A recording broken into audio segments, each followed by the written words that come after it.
Tous et bienvenue, vous êtes sur Victoire Live, il est 20h55 et nous sommes vendredi 21 juin 2019 et j'ai comme invité le pasteur Marcel Lopez. Bonsoir pasteur, comment allez-vous? Bonsoir. Oui, ça va. Alors c'est pasteur Steve, c'est ça, Marcel? Bon, tout le monde m'appelle Pasteur Steve. Pasteur... Ouais, Marcel, c'est mon deuxième prénom, j'ai rajouté. Ah d'accord. Ouais, c'est bon. Ok, alors pasteur, vous êtes quelqu'un de la maison. C'est la Oui, troisième fois que vous venez, maintenant vous êtes habitué. ouais, je me sens à l'aise maintenant. Ah merci, merci. Alors comment va l'église? L'église va toujours bien. Oui, oui, Ça va, ça va. ça va. Alors pour ceux qui ne vous connaissent pas, pasteur, vous êtes pasteur de quelle église? Je suis pasteur de l'église ADN. D'accord, Hein, c'est une fille Assemblée de Dieu des Nations. Et ADN dans le sens que nous avons besoin d'avoir la nature de Dieu. d'accord, C'est pas dans le sens scientifique, mais c'est une allusion ouais, au volet spirituel. ouais. Nous devenons enfants de Dieu pour être Ouais. transformés et être comme Dieu, tout Amen, simplement. amen, amen. Voilà. Ça fait combien de temps qu'existe l'Église? L'église, ça fait 5 ans. 5 ans? Wow. 5 ans. Donc il n'y a pas très longtemps, il y a eu l'anniversaire, non? Oui, mais bon, on n'a jamais fêté date d'anniversaire. Peut-être qu'on le fera, mais bon, il n'y a pas de loi qui dit qu'à à telle période, il faut faire un événement particulier pour les fêtes d'anniversaire. Je ne suis Oui, pas oui, contre, oui, mais oui. bon, moi, je ne suis pas trop attaché à ce côté-là. D'accord. Voilà. Alors je rappelle à tous les auditeurs que nous sommes en direct sur Facebook. J'en profite aussi pour vous dire qu'il y a un autre live en simultané. C'est Oracle de prière qui termine dans quelques instants. Alors, pasteur, je me suis posé une question aujourd'hui. Oui, Ouais. Déjà, est-ce que c'est bien d'aller à l'église ou pas, pasteur? C'est important? c'est très important. Ouais. Alors Bon, on pourquoi? dira que là, je fais le pasteur qui... Mais c'est très important. Sérieusement, c'est important. Ouais, ouais. Alors, qu'est-ce que l'Église nous rapporte en plus? Parce que maintenant, il y a des cultes aussi en direct. On peut suivre aussi les cultes à distance. On est obligé de trouver une Église locale. Ok. Ben, déjà, bonjour à tous ceux qui nous suivent. Et qu'est-ce que l'Église nous rapporte et est-ce qu'on est obligé d'aller dans une Église locale? Euh, pour commencer, je vais dire qu'est-ce que l'Église ne nous Oui, apporte pas. ouais, ouais, Parce que c'est vrai que la question est intéressante parce que je vois qu'il y a beaucoup de débats sur ça. ouais. De plus en plus, en tout cas moi, je constate qu'il y a beaucoup de personnes qui se disent chrétiennes et qui ne veulent plus aller dans les assemblées d'église. C'est très dangereux ça. Pour moi, c'est dangereux, Ouais, pour moi, selon la Bible. Hein. d'accord, Selon la Bible, pourquoi? Déjà, il faut comprendre c'est quoi l'Église. C'est quoi l'Église? Le mot Église en lui-même, qu'est-ce qu'il veut dire? Ben, il veut simplement dire ceux qui sont appelés hors d'eux. Hein, ça vient du grec ecclésia, et qui veut dire appelé hors d'eux. Donc littéralement, quand on parle d'église, on parle déjà de l'individu, d'accord, hein, la personne, parce que euh, vous avez été appelé par Dieu. ouais, Maintenant, appelé par quoi? Appelé pourquoi? Plutôt, appelé à être sauvé, appelé au salut de votre âme, appelé à la vie éternelle. d'accord, Et appelé à la vie éternelle, mais hors d'eux, c'est-à-dire vous sortez d'un environnement dans lequel vous étiez, qui est le monde, c'est-à-dire vous étiez sous l'influence de Satan d'accord, dans le monde. Le monde, en fait, on ne parle pas de la terre elle-même, mais on parle du système mauvais dans lequel vous étiez. Vous marchez selon votre propre voie, selon vos désirs, votre propre volonté, en totale indépendance de la volonté de Dieu. Et quand vous ressentez cet appel, quand vous entendez la proclamation de l'évangile de Jésus-Christ, et vous êtes touché dans votre cœur, vous sentez cet appel de Dieu, alors vous sortez de cet ancien système, de votre ancienne façon de voir la vie, de voir le monde, de voir Dieu lui-même en premier, de voir le péché, et vous réalisez que Dieu est vraiment réel. Alors, en tant qu'individu déjà, je suis l'Église. d'accord. On est Donc, l'Église. on est l'Église parce que vous comprenez que déjà, la définition du mot veut dire ceux qui sont appelés. Donc, on ne peut pas appeler un bâtiment. D'accord, On ne peut pas appeler des briques. Jésus-Christ est mort pour des êtres humains. d'accord, Jésus-Christ n'est pas mort pour les lieux de culte. d'accord, Alors, euh, le fait que je n'aille pas à l'église ne veut pas dire que je ne suis pas chrétien. Parce que je peux très bien partir en voyage, déjà, de un. Et pendant mon séjour, je ne trouve pas de communauté chrétienne. D'accord. Je suis Ouais. toujours enfant de Dieu. D'accord. Même si j'ai fait 1 mois, 2 mois, 3 mois sans trouver un endroit pour prier avec d'autres chrétiens, j'ai mis ma confiance en Jésus d'abord. Je ne serai pas jugé sur ça, hein, Je pasteur. ne, non, non, non, non, non. Ah, je veux, pour bien répondre à cette Oui, question, oui, parce qu'il y oui. a des personnes parfois qui sont condamnées, même parfois par des pasteurs, pour dire que, moi, il est vrai que j'ai entendu certains enseignements que je trouve totalement déséquilibrés et non bibliques, où j'ai entendu certains pasteurs dire que quand tu ne viens pas au culte le dimanche, ta semaine ne peut pas être bénie. Ça, c'est Oh totalement là là. anti-biblique.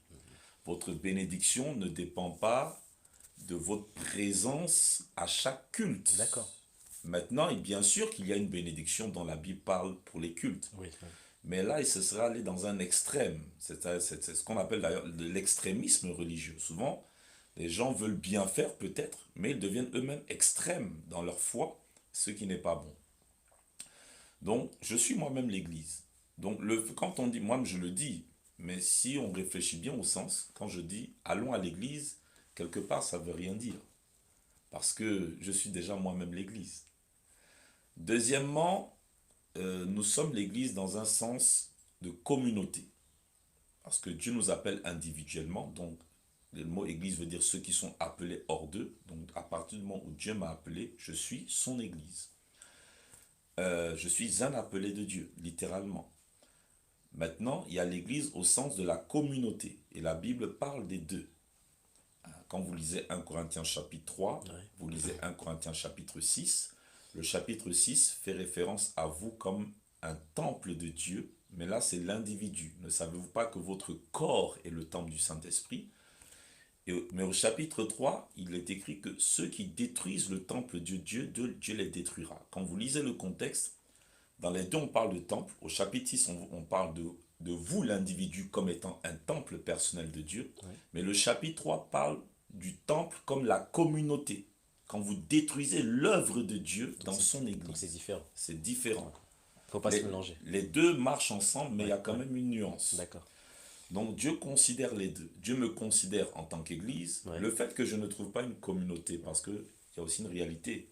Je ne peux pas sauter sur la première assemblée venue. Nous savons qu'aujourd'hui, il y a du vrai, il y a du faux. Alors comment reconnaître entre parenthèses, pasteur? Bon, déjà, je finis de répondre à ça. Ouais. Donc, l'Église n'apporte pas alors la vie éternelle, premièrement. C'est le Seigneur Jésus qui apporte la vie éternelle. D'accord. Donc ça, faut le comprendre. Ça, il faut le comprendre. Ouais, L'Église ne sauve pas. ouais. Dieu, c'est Jésus qui sauve. Dieu, bien sûr, passe par les églises pour transmettre le message qui va sauver. Mais je peux très bien être assis chez moi, comme vous avez dit, entendre un message qui est vraiment de Dieu. Je suis touché à domicile grâce à la technologie.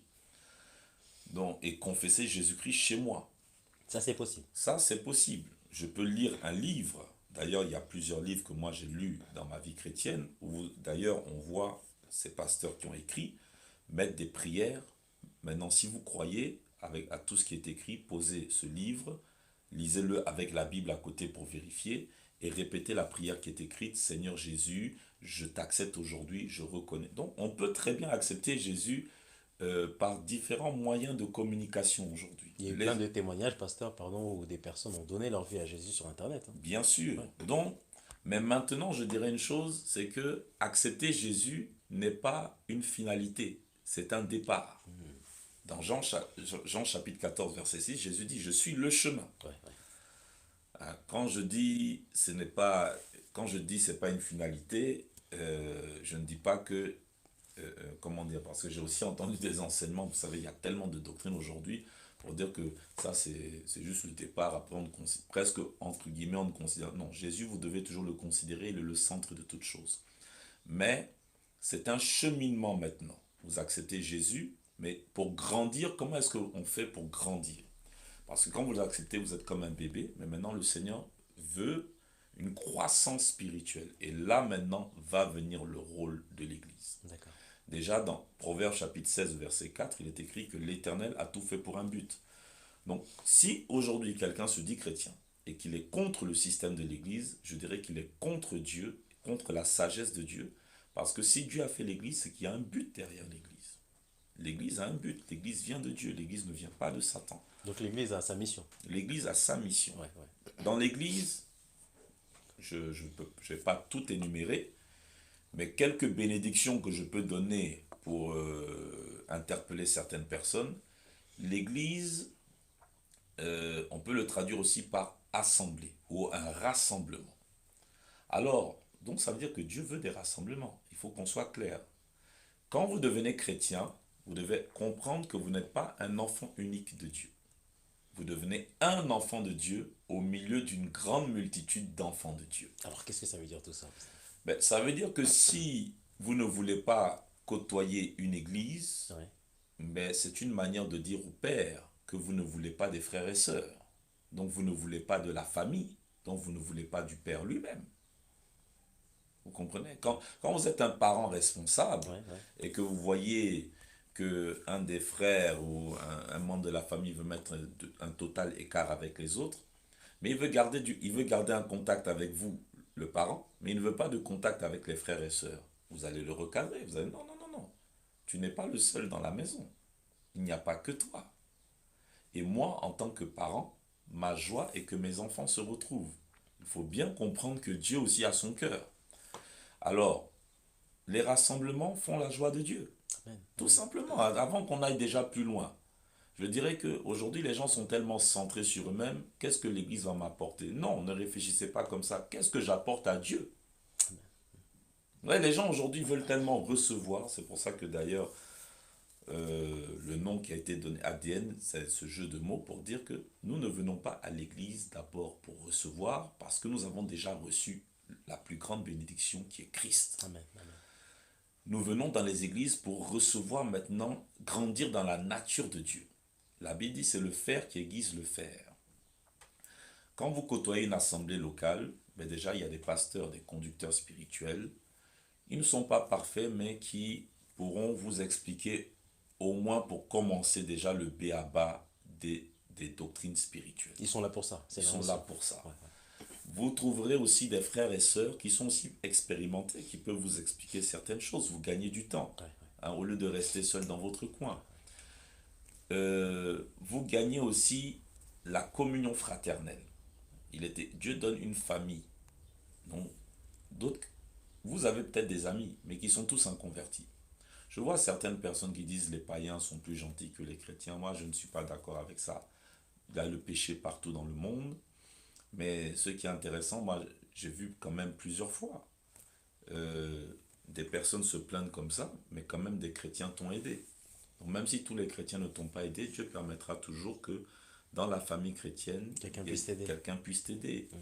Que même parfois, vous pouvez simplement partager, échanger sur vos expériences de foi, ça vous fortifie, ça vous encourage.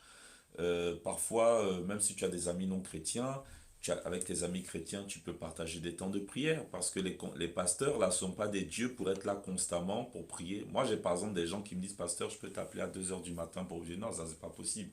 Pasteur, est-ce que tu es disponible tel jour pour prier avec nous en famille? Non, c'est pas possible. Il faut mettre des règles, c'est ça? Oui, parce que moi-même, tu n'es pas le seul, je dois m'occuper d'autres personnes. Je dois moi aussi m'occuper de ma famille, donc je ne peux pas passer trop de temps à prier avec toi. Il faut que toi-même tu développes. Et ma présence n'est pas la garantie de Dieu. Non. C'est-à-dire que... Même si ma présence peut apporter une manifestation de Dieu ouais. par mes prières, tu as déjà le Christ avec toi. Donc prie pour que lui-même se manifeste aussi. Ouais. C'est-à-dire que pasteur, excusez-moi, donc un pasteur n'est pas Dieu. Un pasteur n'est pas Dieu. Et souvent c'est le cas parce que souvent en fait on voit pasteur, voilà on appelle le pasteur alors que la première solution c'est de parler au Père. Bien sûr, bien sûr. Donc là, en peu de mots, voici un peu quelques bénédictions déjà basiques. Parce que je vois beaucoup de gens, oui, je vais à l'église où je vais trouver le miraculeux, l'église où j'aurai ma bénédiction. Non. Dans l'église, vous avez d'abord des bénédictions, je précise, spirituelles. D'accord. Parce que les gens cherchent des bénédictions matérielles. Ouais. Aïe. Et les bénédictions qu'ils reçoivent, ils ne prennent pas conscience qu'elles sont des bénédictions parce qu'elles sont spirituelles. Et les gens sont tellement centrés sur le matériel, le charnel, qu'ils oublient qu'ils ont été bénis. Vous avez la bénédiction des enseignants, vous avez la bénédiction de l'accompagnement spirituel. Quand j'ai l'accompagnement spirituel, bien sûr, pour vous rendre de plus en plus dépendant de Dieu, pas dépendant des hommes. Vous avez la bénédiction de la communion fraternelle, il y a les agapés, il y a les repas, il y a des amitiés qui peuvent se faire au fur et à mesure avec d'autres enfants de Dieu. Vous avez la bénédiction de certains chants avec des groupes musicaux. Tout ça, c'est des bénédictions qui vont faire du bien à vos âmes, qui vont vous fortifier. Certes, vous n'allez pas les voir comme ça. Vous avez une plus grande manifestation parfois de la présence de Dieu quand nous sommes en groupe. Mais beaucoup de gens, malheureusement, ne reconnaissant pas, veulent tout de suite aller aux choses que la main touche, mais on développe une forme d'ingratitude envers Dieu. Et pour nous, ce ne sont pas des bénédictions. Pour nous, il y a la bénédiction de servir ensemble. Vous pouvez servir dans le dehors en évangélisant, mais de vous à moi, vous êtes au travail du lundi au vendredi par exemple, vous rentrez à 19 heures, Dieu même là, dans le service, vous devez vous occuper de votre famille. Vous servez, même si vous trouvez que c'est peu, vous contribuez à l'avancement du royaume de Dieu en vous exerçant dans une église locale. C'est une bénédiction pour votre vie C'est aussi. déjà beaucoup de travail. Mais oui. Ouais. Donc, déjà là, comme ça, voici ce qu'une église peut vous apporter. Parce que je sais que les gens, en fait, cherchent quelle église va me donner la réponse à ma prière. Non, l'église est d'abord là pour ça. Donc, c'est Dieu qui bénit. Bien sûr, Dieu utilise les églises pour relâcher sa bénédiction, mais c'est Dieu qui bénit d'abord. D'ailleurs, même Jésus a dit, quand tu pries, va dans le secret, et ton Père qui est dans le secret te le rendra. Donc, la bénédiction, priez dans le secret. Quand vous jeûnez, jeûnez dans le secret, et le Père qui te voit jeûner dans le secret te le rendra. Donc, jeûnez dans le secret. Alors, qu'est-ce que ça veut dire le secret? C'est être seul, Dans s'enfermer dans la l'intimité. chambre, d'accord? C'est votre intimité personnelle, votre D'accord. relation personnelle avec Dieu. Ouais. Donc, et maintenant, il y a aussi, bien sûr, certaines bénédictions qui peuvent se matérialiser, des bénédictions terrestres, qui devront passer parfois par la prière communautaire. D'ailleurs, le Seigneur a dit, si deux ou trois s'accordent pour demander quelque chose en mon nom, cela sera accordé. Donc, voici déjà certaines choses qu'on peut retrouver de positif, parce qu'il n'y a pas que du négatif. C'est déjà pas mal. Moi, je dirais que c'est déjà beaucoup. Hein, peut-être j'ai dû en oublier certains parce que je synthétise. Donc, c'est une obligation. Vous allez à l'église, et j'entends beaucoup de gens dire, je vais dans les églises pour écouter la parole de Dieu, le reste ne m'intéresse pas. Vous avez déjà une très mauvaise mentalité. Vous allez dans une église locale, bien sûr, parce que vous voulez expérimenter Dieu, vous voulez entendre des enseignements bénissants, édifiants. Mais je vous dirais que Dieu, il est déjà avec vous. Surtout avec la technologie d'aujourd'hui, comme vous avez dit, vous pouvez écouter des messages à la maison. Vous allez dans une église pour rencontrer vos frères et sœurs. Et ça, aujourd'hui, c'est en train de fuir l'église. Alors, c'est dû à quoi? Pourquoi? Parce que l'amour du plus grand nombre se refroidit de plus en plus. Les gens sont centrés sur leur chômage, sur leur célibat, sur leur maladie, sur plein de soucis de la vie. Hein, plein de soucis qu'il faut combattre dans la prière, bien sûr. Et ça fait que les gens, le cœur devient de plus en plus serré. Donc, une prédication doit forcément avoir seulement pour but d'être comme une potion magique qui va nous donner la solution à nos soucis. Or, l'enseignement est censé vous faire connaître d'abord Dieu, de plus en plus la personne et le cœur de Dieu. Sinon, Dieu, il est déjà avec vous. Maintenant, vous avez bien dit, pourquoi aller dans une église si aujourd'hui je peux me connecter sur Internet? Ben moi, je pense que si je ne me trompe pas à la base, déjà, c'est un ordre du Seigneur de diffuser au maximum l'évangile. Donc les médias, Jésus a dit, quand quand la bonne nouvelle sera diffusée dans le monde entier, alors viendra la fin. Alors, un des signes pour que Jésus-Christ revienne, c'est que l'évangile soit prêché au maximum dans le monde entier. Et quand selon que Dieu a son quota de personnes qui doivent être touchées, alors viendra la fin. Donc nous avons une responsabilité, et les médias permettent d'être rapides, de toucher peut-être des personnes qu'on n'aurait pas touchées dans leur maison, dans leur appartement. Donc c'est un moyen, selon moi, d'accomplir cette ordonnance du Seigneur et de hâter le retour du Seigneur. Il y a aussi des personnes malades dans les hôpitaux qui peuvent entendre le message. Il y a parfois des personnes inconverties, des amis à nous, à qui, par des DVD, par des CD audio, par des MP3, par des connexions, on peut leur dire, ah tiens, regarde, écoute. Il peut paraître têtu comme ça, mais un jour il peut écouter sans forcément se déplacer, et quand il est touché, il se déplacera. Mais je dirais, vous qui êtes chrétien, vous avez vos pieds, vous avez des mains, vous n'êtes pas au travail, vous avez la santé.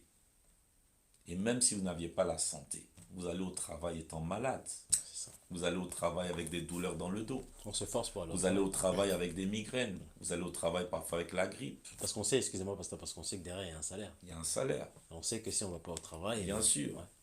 Donc, il faut bien comprendre. Moi, je vous dirais que peut-être ça va choquer certains. Mais pour moi, ce raisonnement-là, est-ce que je dois aller à l'église ou pas, il y a déjà un problème avec votre conversion.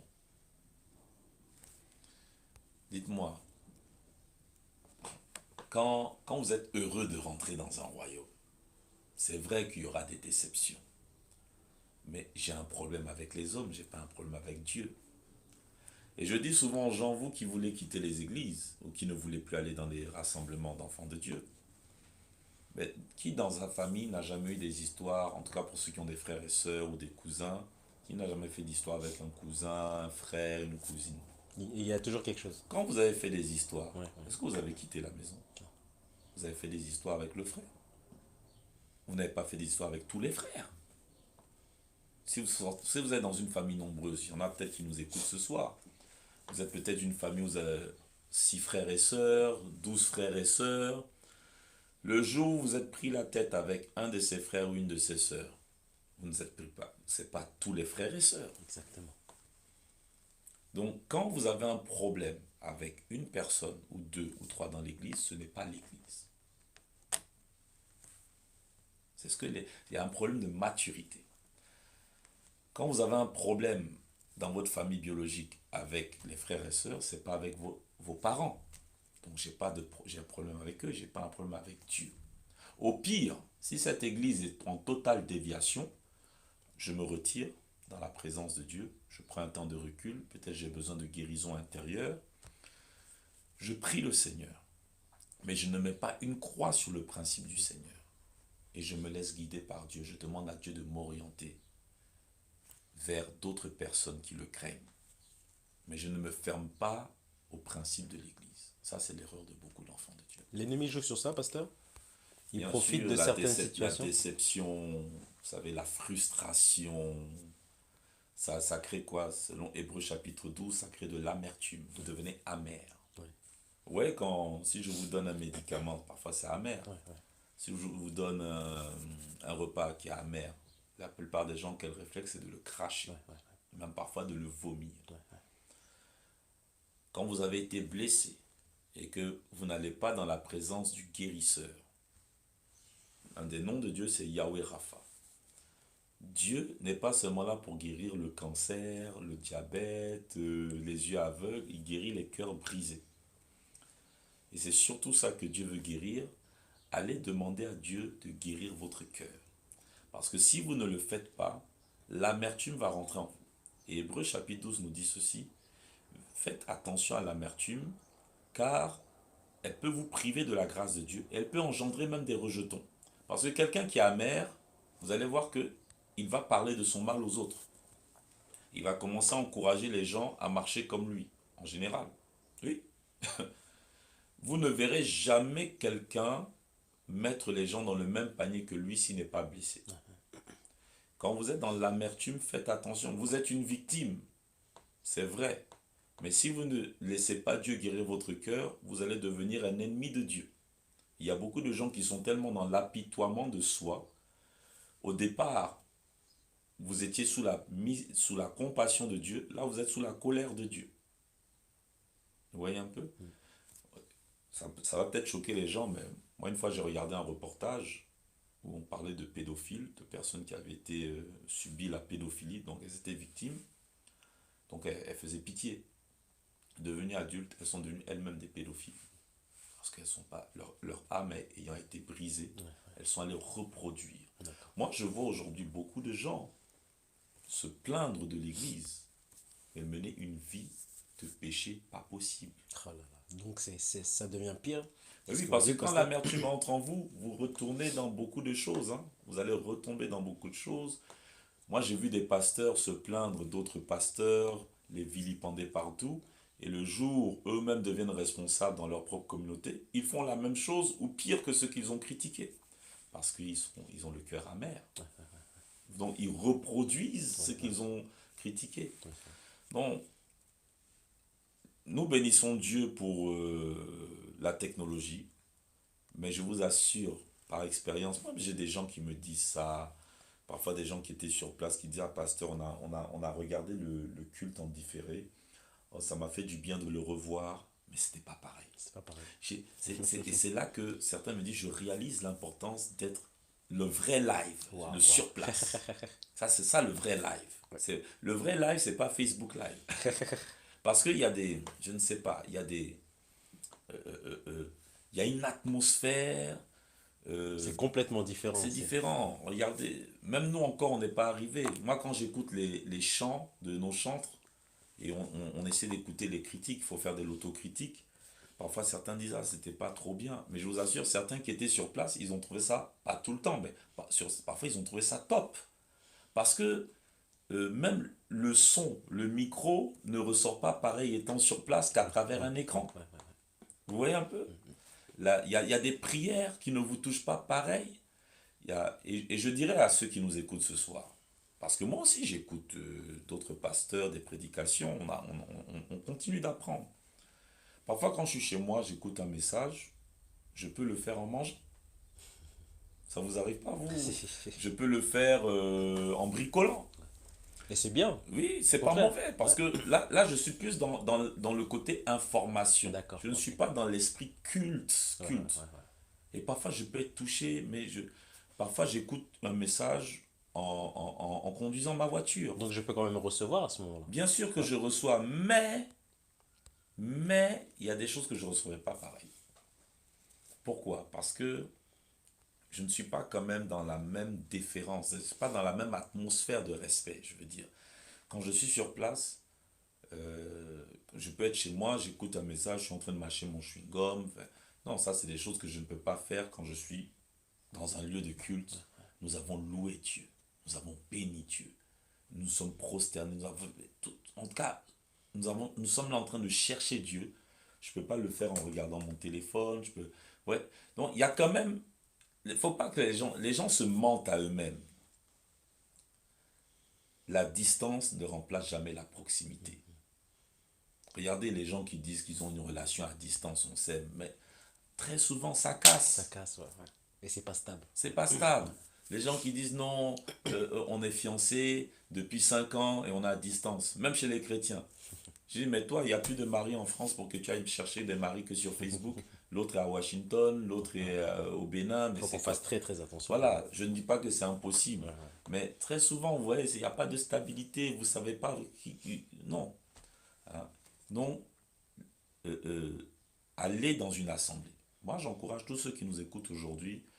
Vous avez peut-être été déçus par un pasteur, par des responsables Parce que d'église. ça peut arriver, souvent c'est Vous ça, avez été pasteur. déçus par des frères et sœurs. J'ai tellement d'exemples. Euh, c'est pas grave. Et je dirais à ces personnes, vous-même, vous avez déçu des gens un jour. Et vous décevrez des gens. Donc pardonnez, comme le Christ vous a pardonné. Pardonne-nous, Père, comme nous pardonnons aussi à ceux qui nous ont offensés, tout simplement. Ouais. Voilà. Pasteur, waouh, c'est un très très très beau sujet. Donc je rappelle à tous les auditeurs que nous sommes en direct sur Victoire Live. Il est 21h30 et je suis avec le pasteur Steve Marcel Lopez. Alors, pasteur, l'église de demain. Oui. Est-ce qu'aujourd'hui, alors avant de parler de l'église de demain, est-ce qu'aujourd'hui l'église va bien? À l'heure d'aujourd'hui, pasteur. Ça, c'est une question difficile. Je dirais qu'il n'y a que Dieu qui peut répondre à ça. Ouais. Avec tout ce qui se passe, pasteur, par exemple, nous qui sommes ici en France, Oui. Oui, qu'est-ce les qui se gilets passe? jaunes, on va dire les manifestations, où est l'église? Ok. Ça, c'est le monde. Ouais. Faut savoir que selon la Bible, vous avez trois paramètres, trois grands facteurs, trois grandes entités qui sont Israël, l'Église, le monde. D'accord. Selon la Bible, il y a des prophéties sur tout ça. Et selon les prophéties bibliques, le monde va aller de plus en plus mal. Vous voyez? Donc quand vous parlez de gilets jaunes, les gilets jaunes ne sont pas là à cause de l'Église. Vous savez, il ne faut pas qu'on mette toute la responsabilité de tout ce qui se passe sur l'Église. L'Église est le sel de la terre. Et je vais revenir un peu sur cette définition. À l'époque, il n'y avait pas de frigidaire comme aujourd'hui et tout ça. Et le sel, c'est quoi? C'est l'élément conservateur par excellence. Le sel n'est pas là pour purifier, le sel est là pour conserver.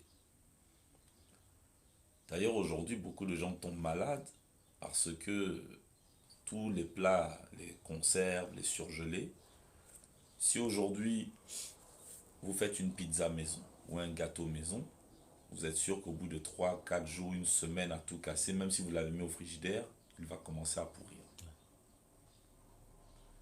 Pourquoi ce qu'on achète au supermarché, il y a des dates de péremption jusqu'à 6 mois, 1 an? Parce qu'il y a du sel là-dedans. Vous ne sentez pas le goût du sel. Mais il y a du sel. Juste pour information, on n'est pas dans une émission de nutrition. Et notre corps est le temple du Saint-Esprit. Beaucoup de chrétiens tombent malades, après ils chassent les démons. Non, non, là, c'est du désordre dans ton alimentation. Dieu est un Dieu d'ordre. Alors, il faut comprendre que parfois, les gens achètent ça. Ils rajoutent du sel sans comprendre qu'il y a déjà du sel. C'est pour ça qu'il est préférable de préparer soi-même. Tu mets ton propre sel, tu sens le goût. Mais le sel des surgelés, on ne le sent pas. Mais il est là, il rentre dans le sang. Il fait des dégâts parce que vous rajoutez du sel. Donc, c'est pour conserver. Ce n'est pas pour parfaire. L'Église n'a pas pour vocation de perfectionner le monde. L'Église a pour vocation d'arracher des individus dans le monde et les ramener dans le royaume de Dieu. Donc ça, il faut bien le comprendre. Voilà, il faut comprendre une chose. Il y a ce qu'on appelle l'évangile du Kingdom Now, du règne maintenant. Par la foi, nous régnons maintenant. Mais nous, c'est-à-dire, la Bible dit, selon Romains chapitre 8, nous avons les prémices, l'avant-goût, les arts de l'Esprit Saint. Donc nous avons commencé en tant qu'enfants de Dieu à avoir des manifestations de la vie du royaume de Dieu. Par le Saint-Esprit, c'est quoi? Comment est-ce qu'on règne? Nous régnons par exemple sur les démons. Grâce à Jésus, si un démon fatigue quelqu'un, on peut aussi le menacer là, et puis il va savoir que on n'est pas seul. Nous régnons premièrement même d'ailleurs sur le péché. Dieu a dit à Caïn, le péché se couche à ta porte, mais toi domine sur lui. Nous aujourd'hui nous avons l'Esprit Saint, le Paraclétos, le soutien divin pour nous aider à dominer la chair, dominer certaines passions charnelles. Donc c'est une forme de royauté et de règne déjà, mais qui commence à l'intérieur de nous. C'est même pas une forme, c'est la royauté. Parce que Jésus même a dit le royaume de Dieu. Il faut comprendre que royaume et règne dans la Bible, c'est la même chose. Basiléa, là où vous voyez royaume, vous pouvez traduire par règne. Là où vous voyez règne, vous pouvez traduire par royaume. Le royaume de Dieu ne vient pas de manière à frapper les regards. Nous, aujourd'hui, nous voulons que le monde, waouh, waouh, l'église. Non. Quelqu'un qui dit waouh à l'église, c'est qu'il est déjà chrétien, normalement. Jésus a dit, si le monde vous aimait, c'est que vous ne m'appartenez pas. Aujourd'hui, l'église, je dirais, est dans un complexe vis-à-vis du monde. L'église veut être aimée du monde. L'église veut que le monde dise, waouh, quel beau bâtiment. Ah, waouh, qu'est-ce que vous réussissez. Excusez-moi, on n'en a rien à faire des compliments des païens. Nous, on veut les compliments d'un païen qui est devenu chrétien. Sinon, s'il est païen et qu'il nous fait des compliments, et qu'il n'a pas changé. Mais je vous dis que vous êtes les plus malheureux des chrétiens parce que tout ce que vous faites là, c'est zéro. L'Église est là comme conservateur. C'est-à-dire quoi? C'est à cause de notre présence sur la terre que le monde là n'est pas encore frappé par la colère de Dieu. C'est parce qu'on est là. C'est parce qu'on est là. De la même manière que vous mettez du sel pour conserver des aliments, Nous sommes comme du sel pour conserver la terre. Mais peu importe la quantité de sel que vous mettez, à un moment, ça va quand même pourrir. Comprenez? Donc, nous sommes là pour freiner, pas pour stopper. Je ne sais pas si les gens vont me comprendre ce soir. Le sel n'empêche pas la pourriture. Le sel ralentit la pourriture. Donc nous sommes là pour ralentir la puissance de Satan, pour permettre à Dieu de toucher les personnes qui doivent être sauvées avant que ce monde-là ne prenne fin. Donc nous sommes très importants. Nous sommes très importants. Maintenant, que ce soit les guerres dans le monde, la guerre même, elle est sociale, hein, comme vous avez dit, les gilets jaunes aussi. Le chômage, ce n'est pas la faute de l'Église. Moi, je suis désolé. Maintenant, bien sûr que l'Église a la responsabilité de prier pour les autorités, de prier pour ceux qui nous gouvernent, de prier aussi pour le pays, bien sûr, pour la paix du pays, la prospérité du pays. Mais à ce niveau, effectivement, l'Église a une responsabilité. Mais je vous dirais que même si l'Église prie 24 heures sur 24, aucune Église ne va rendre un pays chrétien. Ça, c'est une utopie. Hein. Les gens qui pensent, même les prédicateurs qui pensent qu'ils vont rendre un pays chrétien, ça, c'est pas vrai. C'est pas vrai. Sinon, vous allez contre la parole de Dieu. La parole de Dieu est précise. La parole de Dieu nous enseigne plutôt que le monde va aller de plus en plus dans le mal et dans les ténèbres. Donc tout ce qui se passe, c'est normal. C'est normal. Maintenant, il faut comprendre que Dieu même, toute chose concourt au bien de ceux qui aiment le Seigneur. Dans tous ces malheurs, nous utilisons tous les événements de la vie pour dire « Ah, tu n'as pas d'argent, tu n'as pas de travail, je veux te parler de quelqu'un qui s'appelle le Seigneur Jésus de Nazareth. » Vous voyez un peu. L'Église a une responsabilité pour ralentir le mal. Parce qu'aujourd'hui, c'est vrai que, c'est pour ça la question, c'est est-ce que l'Église va bien? Il n'y a que Dieu qui peut répondre à ça. Parce que vous savez, quand on dit l'Église, là, la Bible dit le Seigneur seul connaît ceux qui lui appartiennent. Dans une même Église, en termes de dénomination, de titre, il n'y a que Dieu qui sait qui est un vrai chrétien ou pas. Donc moi, je dirais que l'Église va bien parce que Dieu n'échouera jamais. Et dans le plan de Dieu, nous savons que Dieu va passer à travers l'Église et l'Église va faire des exploits. Amen. Maintenant, il est vrai qu'il se passe des mauvaises choses. Il ne faut pas jouer l'autruche, faire comme si on ne voit rien. Dans les églises, il y a du mal. Dans les églises, il y a du péché. Alors comment ça se fait, pasteur? Parce que c'est l'église. Le Seigneur est là, non? À l'église. Mais pourquoi il laisse entrer l'ennemi dans l'église? Écoutez, depuis qu'on a commencé, on n'a pas lu de verset. Hein? Non, je vois. Ok, bon, là j'ai un verset, Lévitique 23. Il n'y a pas très longtemps, c'était la Pentecôte, n'est-ce pas? Ouais. Donc pour répondre à cette question, ça me rappelle l'enseignement que nous on a traité cette année. Dans Lévitique 23, on parle des fêtes de l'Éternel, dont on a parlé même une fois quand je t'ai passé.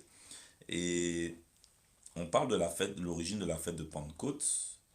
Je ne vais pas la lire, mais Lévitique 23, le verset 17.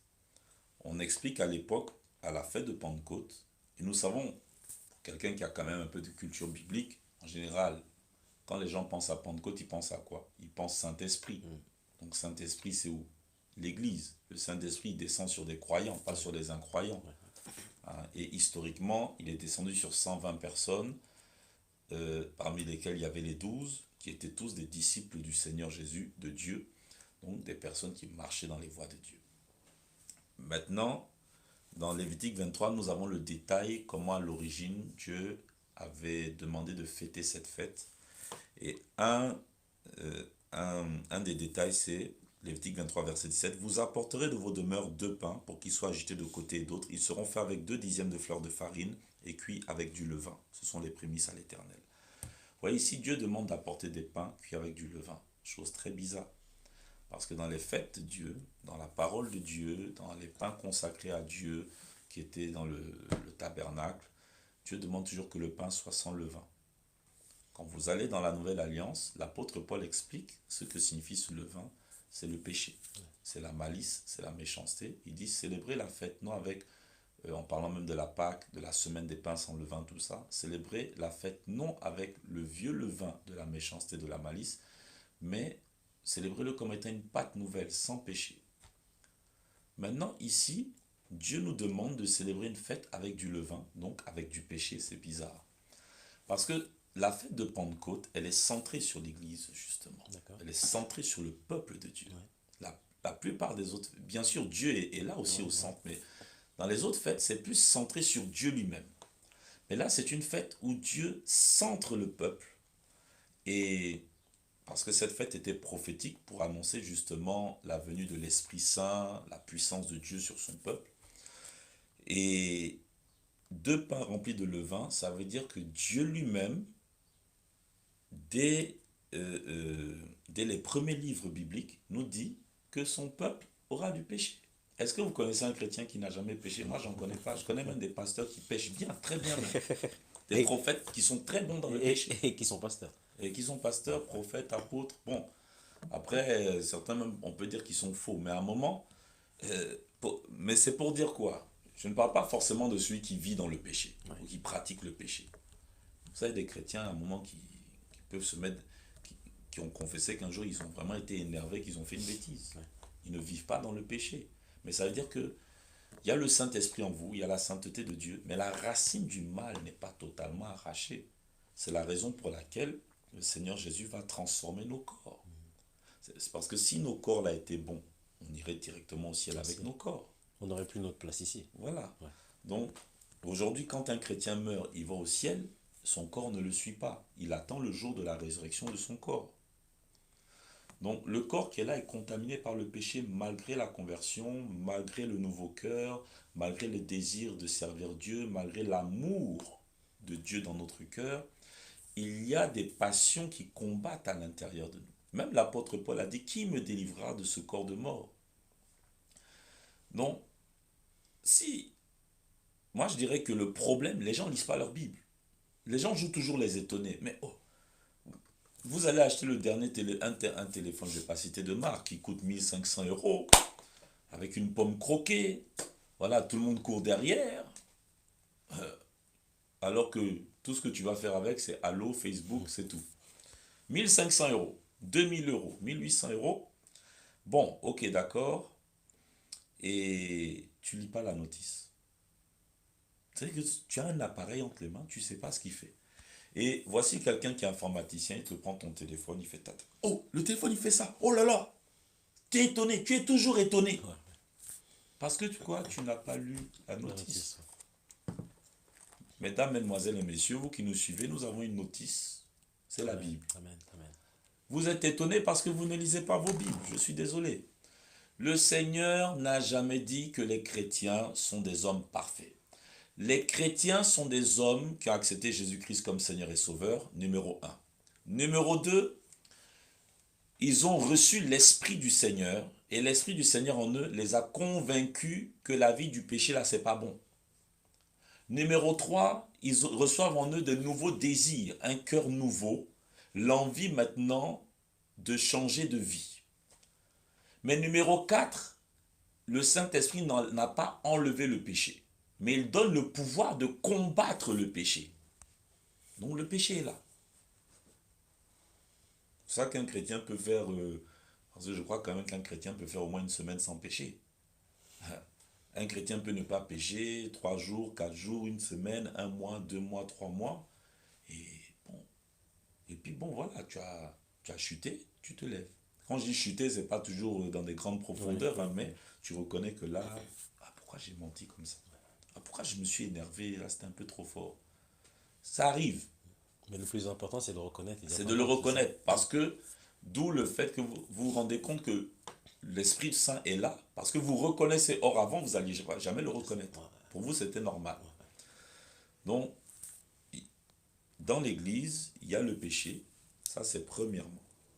Quand je dis le péché, ça ne veut pas dire qu'on laisse le péché. On a le Saint-Esprit qui nous aide à combattre le péché. Mais il faut bien comprendre que même les plus sanctifiés ont du péché en eux. J'ai du péché en moi. Vous avez du péché en moi. C'est pas se maudire. Hein. Jésus même a dit, veillez et priez.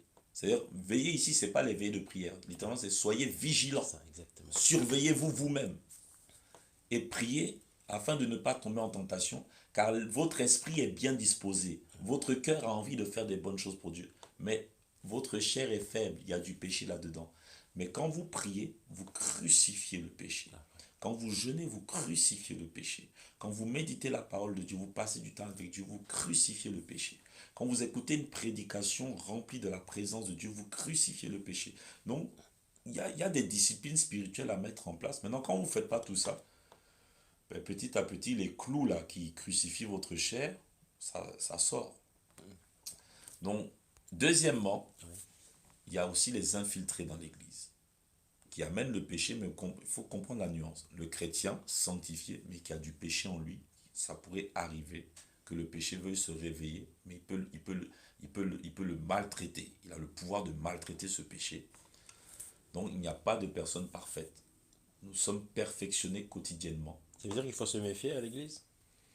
Se Non, parce que méfier l'amour ne soupçonne pas. ouais, Mais méfiez-vous de vous-même, de vous-même. pas de votre prochain. Ouais. Parce qu'avant d'enlever la paille dans l'œil de votre prochain, enlevez d'abord le poteau qui est chez vous, la poutre. Donc méfiez-vous de vous-même, quand je dis méfiez-vous de vous-même, dans le sens de ne pas avoir une trop grande estime de vous-même. D'ailleurs, l'apôtre Paul le dit, n'ayez pas de vous une trop grande estime. Parce que ça, c'est dangereux, ça peut flirter avec l'orgueil. C'est ça le problème de certains. Moi, je ne pêche plus. D'ailleurs, j'ai eu le témoignage d'une sœur en Christ, il y a un mois de cela, qui me disait qu'elle a chuté dans le péché sexuel et qu'elle a eu tellement honte et que ce n'est pas que Dieu voulait qu'elle chute dedans, mais elle a été interpellée par le Seigneur pour dire, tu vois, tu disais toujours que la jeune sœur là, qui a des petits copains tous les jours, mais c'est pas possible, des gens comme ça, Tu et puis comprends c'est eux que pas. Dieu visite en Ouais. plus, on ne comprend pas, l'onction de Dieu tombe sur eux, qu'est-ce que c'est cette histoire? Toi, ça a mis 8 ans, mais tu es tombé. Donc je précise, cette sœur n'a pas perdu le salut, mais au bout de 8 ou 10 ans de vie chrétienne, elle a chuté, elle s'est relevée, elle m'a dit, elle a fait qu'une fois, elle a avancé. Ouais. Non, mais un péché, c'est un péché. Aujourd'hui, nous sommes dans des problèmes. Pourquoi? Adam et Ève n'ont pas mangé 1000 fois l'arbre de la connaissance du bien et du mal. Ils ont mangé une fois. Donc, je vais vous dire une chose, vous qui m'écoutez ce soir, si vous avez péché une fois, vous êtes coupable pour toujours. C'est pour ça qu'il faut toujours rendre grâce au Seigneur Jésus-Christ pour son sacrifice. Amen, amen. Maintenant, vous ne vivez pas dans le péché. Maintenant, à côté, vous avez les infiltrés. Ça, c'est encore autre chose. Jésus a dit quand l'église dort, c'est-à-dire qu'elle n'est pas vigilante et surtout qu'elle ne prie pas. Un des problèmes de l'église, c'est le manque de vie de prière. Alors l'ennemi vient, il sème l'ivraie. L'ivraie maintenant, c'est les faux pasteurs, les faux prophètes, Il y en a de plus en plus, les fausses doctrines. Ouais. Voilà. Bon, pour répondre à ça, est-ce qu'il y en a de plus en plus? Moi-même, je ne sais plus. Parce que nous sommes dans une époque de confusion. Quand je dis je ne sais plus, c'est pas que moi-même je suis confus, c'est pas ça. Mais vous savez, moi je ne suis pas le comptable de Dieu. Je ne suis pas le secrétaire personnel de Dieu. Je ne suis pas son trésorier. Dieu seul sait il y a combien de vrais, combien de faux. Une chose est certaine, certainement qu'il y en a de plus en plus. Parce que le monde va aller de mal en pire. Mais est-ce qu'il y a réellement plus de faux que de vrais? Moi, je me pose la question. Regardez, quand une femme a été déçue par un homme, parfois il ne suffit pas de plusieurs, hein, un seul. Moi, j'ai vu même des sœurs chrétiennes. Je ne me marierai plus jamais. Regardez, des femmes qui s'auto-maudissent comme ça. Oh, j'ai besoin. Moi, les hommes m'ont traumatisé. Hey, c'est un homme qui t'a traumatisé, c'est pas les hommes. Il ne faut pas commencer à généraliser. Ou peut-être ça t'est arrivé 3, 4 fois. Peut-être c'est le diable aussi. Toi, tu ne pries pas. Dès que tu vois un homme là, il est beau, il a la voiture, tu te dis ça y est, Dieu a commencé. Il faut prier, il faut éprouver les choses. Même la Bible dit d'éprouver, même la vraie prophétie, il ne faut pas la rejeter, mais tu as le droit de dire, Seigneur, est-ce que ça c'est vrai? Bon, maintenant, les gens se sont moqués de toi. Toi, tu catalogues tous les hommes. Vous avez même des hommes comme ça. Moi, je suis déçu des femmes. Moi, d'ailleurs, je vais être comme l'apôtre Paul. Non, mais attendez. Et c'est ça aussi qui est dramatique. Vous avez des gens qui ont été déçus. Oui, mais ça, c'était ton église. Donc c'est pas toutes les Et églises puis, qui sont comme il ça. faut même préciser, il y a les églises et il y a l'église de Dieu. Parce que église veut dire aussi rassemblement. Donc tout rassemblement, c'est pas parce qu'on écrit Jésus quelque part qu'il faut foncer tête baissée. Venez, écoutez aussi quel genre d'enseignement est donné. Demandez à avoir un entretien avec les conducteurs. Regardez un peu, écoutez bien. Dans ce qui est prêché, allez à la maison, notez, vérifiez. En plus, surtout qu'on peut vérifier. C'est Vous ça. pouvez vérifier, mais vous ne vérifiez rien. Après, vous faites au bout de 8 ans, je suis déçu. Mais attends. Bon, ok, la première fois, ça a mis 8 ans. Mais encore une deuxième fois, encore une troisième fois. Moi, je connais des gens qui se sont plaints que tel pasteur couche avec des filles, mais tu vas dans telle autre église et ces chrétiens vous disent, nous sommes à la recherche de la vérité. Ils vont dans telle église, on leur vend du miel. Comme dit un ami pasteur, tu ne peux pas échanger la peste comme contre le choléra quand même. Tu as critiqué un péché ici, mais tu vas apprendre autre chose encore. C'est la preuve vraiment que les gens ne lisent pas leur Bible. C'est la preuve que les gens ne cherchent pas à vérifier ce qui enseigne. Et c'est malheureux. Donc, est-ce qu'il y a vraiment plus de faux que de vrai? J'aurais tendance à dire je ne pense pas. Il y a un proverbe que j'ai entendu une fois qui est resté vraiment ancré dans mon esprit, je ne sais pas c'est de qui. Un arbre qui tombe fait plus de bruit qu'une forêt qui pousse. Vous savez, la nature humaine a tendance à plus colporter, excusez-moi, les mauvaises nouvelles que les bonnes. Alors, je rappelle, j'en profite, hein, comme le pasteur est en train de boire de l'eau fraîche, que nous sommes en direct sur Victoire Live. Si vous avez des questions, n'hésitez pas à les poser directement sur Facebook. Moi, j'ai remarqué, pour ma part, quand quelqu'un est absent dans un culte et que un frère va l'appeler, qu'ils vont discuter, c'est pas tout le temps qu'ils vont parler de ce qui a été prêché au culte. Ah, aujourd'hui, on a reçu ça comme parole. Vous parlez de tout et de rien, mais il faut aussi quand même donner des nouvelles de l'église, non? On a reçu ça comme enseignement, comment ça m'a touché, c'était intéressant, je ne sais pas. Non, ils ne vont pas en parler. Mais si aujourd'hui au culte, on a sanctionné tel responsable, oh, tu as loupé. C'est comme si c'était un film. Voilà comme un film. Si aujourd'hui, quelqu'un vient lui dire, ah, il y a telle personne qui a chuté dans tel péché, le téléphone tout de suite. Non, devine la nouvelle. Mais toi, tu es là que pour les mauvaises nouvelles. Mais quand on t'enseigne, voici un enseignement qui a été donné, je donne des exemples dans peut-être toutes les églises. Quelques principes, comment faire pour être rempli du Saint-Esprit. Tu ne partages pas ça. Alors que le pasteur n'est pas Dieu. Le pasteur a communiqué, toi aussi communique, soyez des échos. Comme ça, il y aura de plus en plus de chrétiens qui sauront comment être remplis du Saint-Esprit. Amen. On enseigne sur, je ne sais pas, comment, la bonne manière de donner de l'argent à Dieu. Vous n'en parlez pas. Mais si aujourd'hui, vous entendez qu'un pasteur a escroqué, c'est ça seulement qui va commencer à être diffusé sur partout, YouTube, Facebook, téléphone.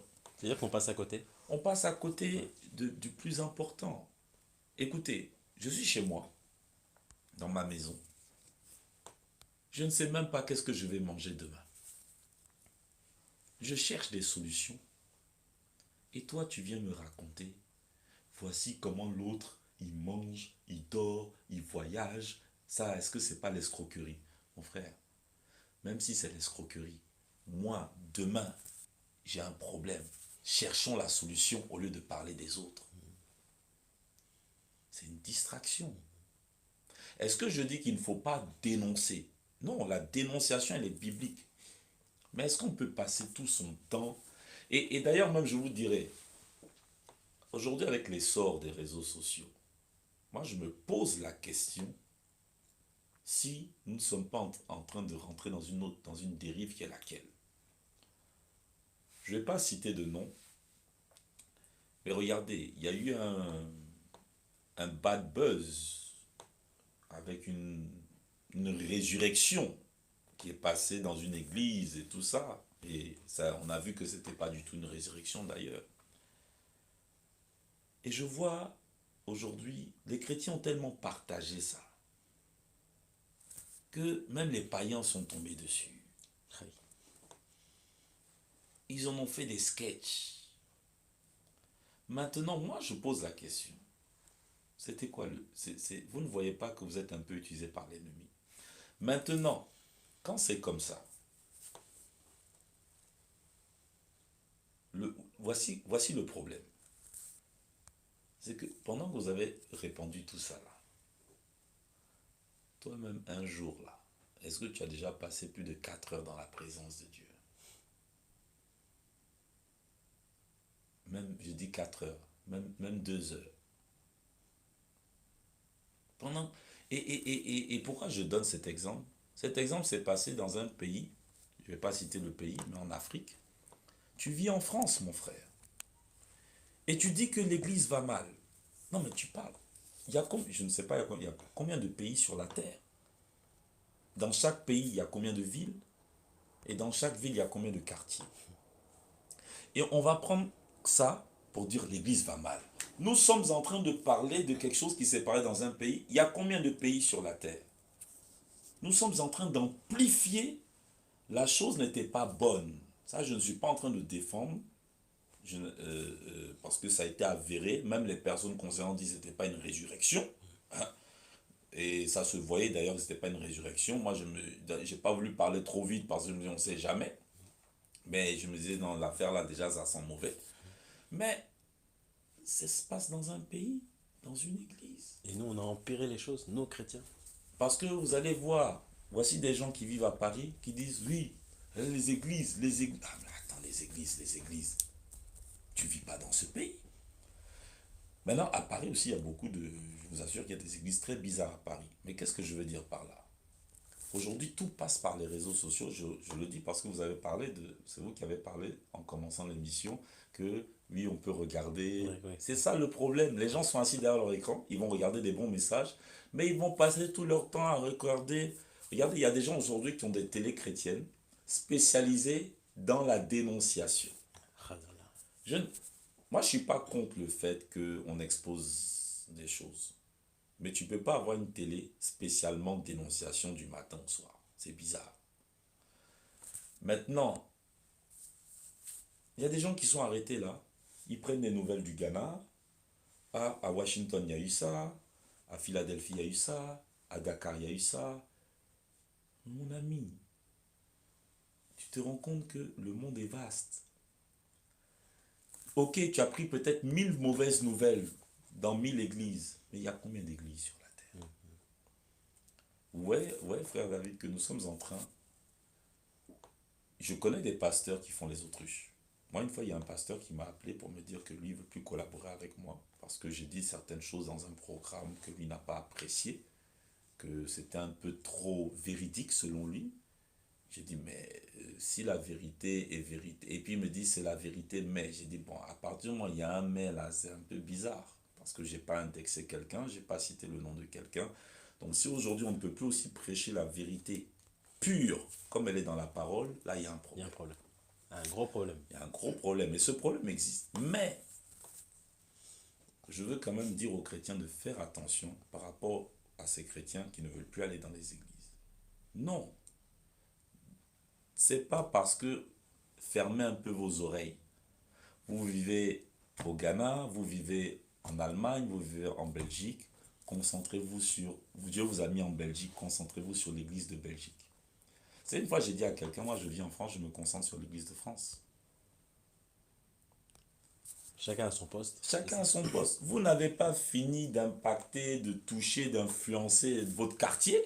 Que Vous cherchez voulez tout vous de suite. intéresser, mais si Dieu a positionné, vous n'avez même pas le visa, vous n'avez même pas le passeport, vous n'avez pas la nationalité, vous n'avez même pas l'argent pour aller là-bas. Concentrez vos prières et vos forces sur le pays et la ville où vous vivez. Priez pour vos autorités, priez pour votre ville, priez pour votre famille, priez pour votre église, priez pour l'église globalement dans le pays où vous vivez, parce que l'église c'est au-delà des 4 murs. Concentrez-vous ici. Et ici, bien sûr, vous avez aussi des scandales. Moi, vous savez, quand je prêche, parfois il arrive que je dénonce des choses. Parfois, ça ne plaît pas. Mais je dénonce plus des choses qui se passent, moi, que je vois dans Paris. Je ne cite pas le nom des églises, mais moi, ce que je dénonce, il y a 2 semaines de cela, quelqu'un m'a appelé de la part d'une sœur de l'église. On voulait lui demander 1 500 € pour faire la délivrance de ses enfants. 1 500 €. Un salaire, carrément. Ah oui. Et elle était en train d'appeler des personnes pour emprunter l'argent. Oh là. Moi, j'ai pris 1 heure pour lui parler.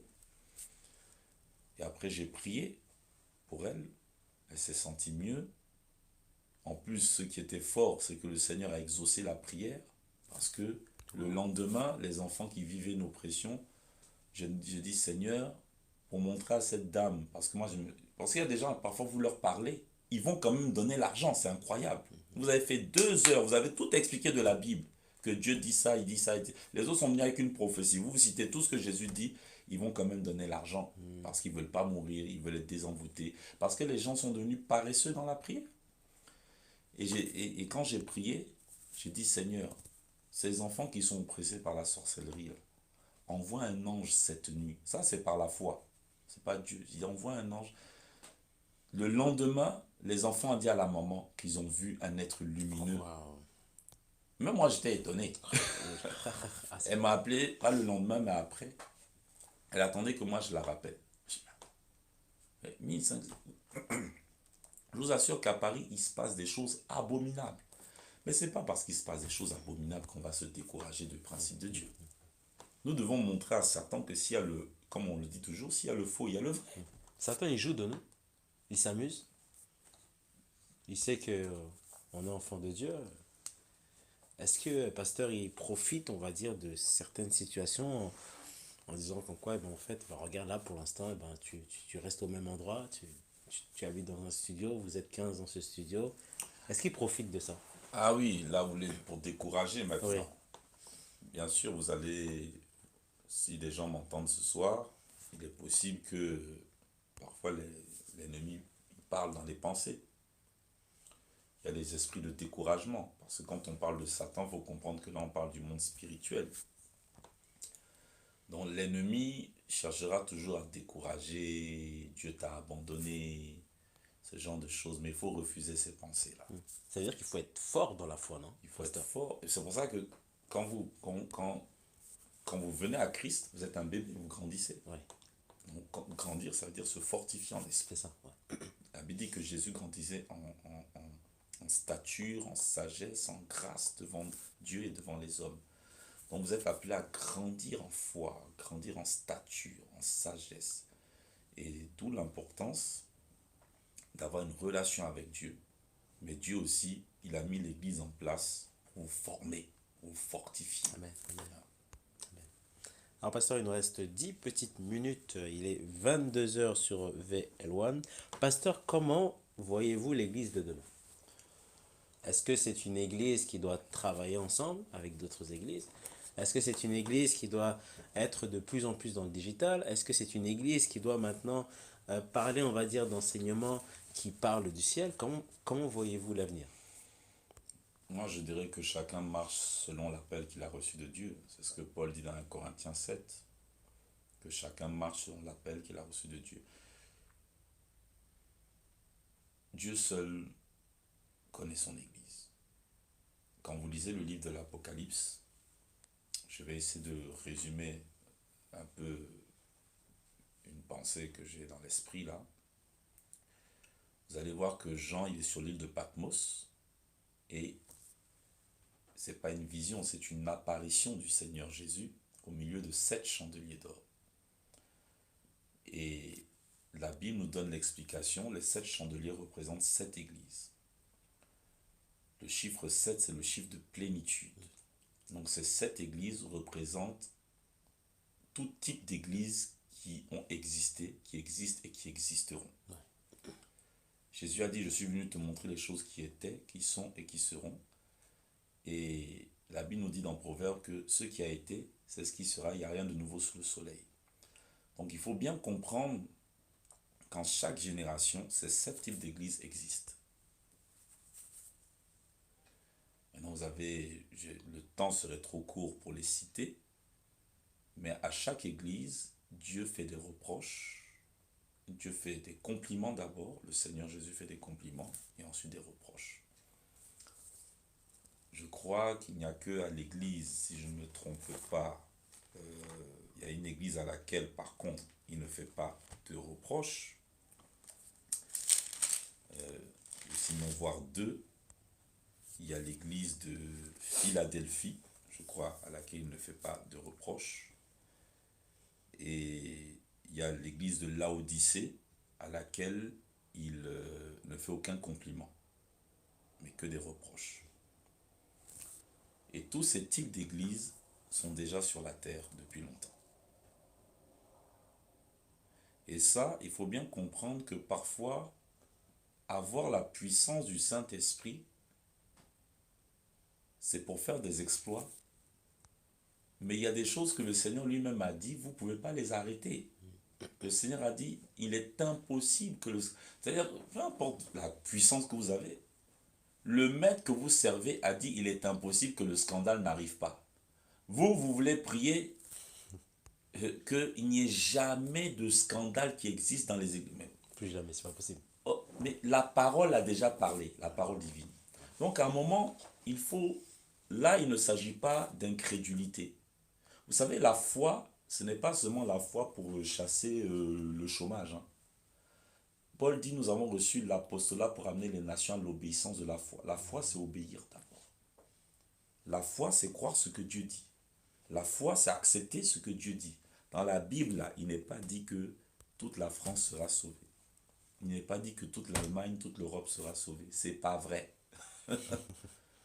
C'est pas vrai. Tout le monde ne sera pas sauvé. Mais nous avons l'espérance de sauver un maximum. Mais beaucoup, des myriades et des myriades, des multitudes seront sauvées. Maintenant, l'église de demain, vous ne pourrez jamais échapper à toutes ces... Il suffit de lire Apocalypse, vous allez retrouver toutes ces églises. Moi, je dirais que l'église de demain, je ne vais pas tout lire, mais je veux quand même donner des références. Apocalypse chapitre 2, vous avez la première église, l'église d'Éphèse. Jésus fait plusieurs compliments, mais il dit, ce que j'ai contre toi, c'est que tu as abandonné ton premier amour.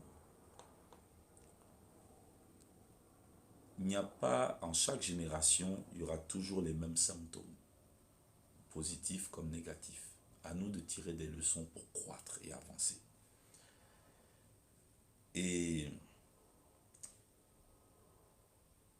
ça veut dire quoi, tout simplement?